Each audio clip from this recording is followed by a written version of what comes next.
उन सबको हम जनता के बीच में लेके जाएंगे और जनता मुंह तोड़ जवाब देगी। हमारे सभी पार्षद और हमारी मेयर कैंडिडेट अवश्य जीतेंगे, ऐसा मेरा विश्वास है। पंचकुला की जनता बहुत जागरूक है, इतना ही मैं कहना चाहता हूँ। किसी भी दोषी को बख्शा नहीं जाना चाहिए। चंद्रमोहन जी किस किस को दोषी मानते हैं आप इसमें? नहीं देखो, बिना प्रूफ किसी का नाम लेना उचित नहीं। इंक्वायरी इसीलिए हम कह रहे हैं, जो भी है वो। सर क्या लगता है, पहले IDFC बैंक का आया है, अब इसका मेन कोटक महिंद्रा बैंक का है, क्या कारण लग रहा है? कहीं ना कहीं सरकारी कर्मचारी भी इसमें इन्वॉल्व लग रहे हैं आपको? लेकिन बिना सरकार के संरक्षण के ये पॉसिबल नहीं है इतने घोटाले, ये तो क्लियर ही है।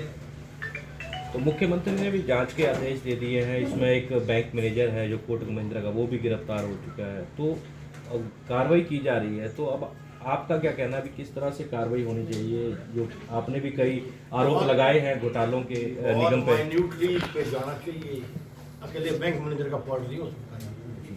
जो भी दोषी है, कोई भी है वो, उसको कार्रवाई खिलाफ कार्रवाई होनी चाहिए। जनता की खून पसीने की गाड़ी कमाई से टैक्स भरा लोगों ने। तो आपको लगता है कि इस पूरे घोटाले में कहीं ना कहीं नगर निगम के अधिकारी या कर्मचारी भी शामिल हो सकते हैं?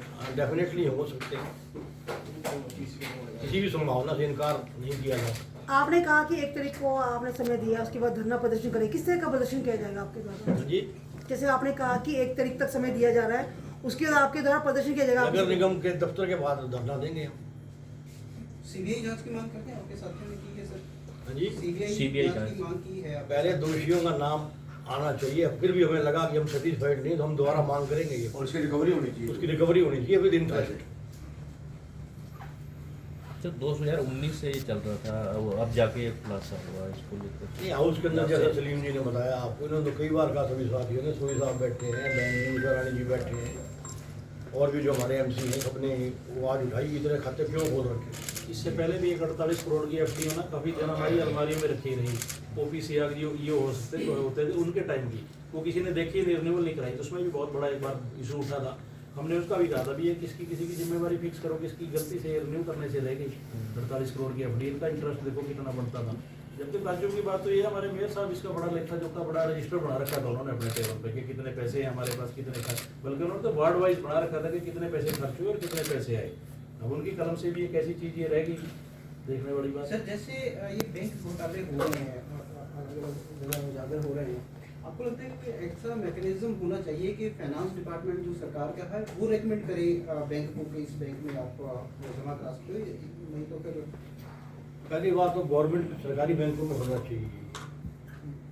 कुछ अधिकारी जो ओबलाइज हो जाते हैं किसी ना किसी तरीके से, वो प्राइवेट बैंकों को या ऐसे बैंकों को दे देते हैं, उनके खिलाफ कार्रवाई होनी चाहिए।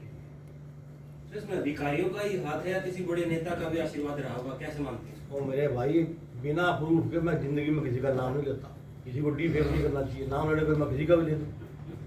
मैंने बोला जो भी दोषी है, चाहे वो अधिकारी है, कर्मचारी है, नेता है, कोई भी है, सबके खिलाफ एक्शन होना चाहिए।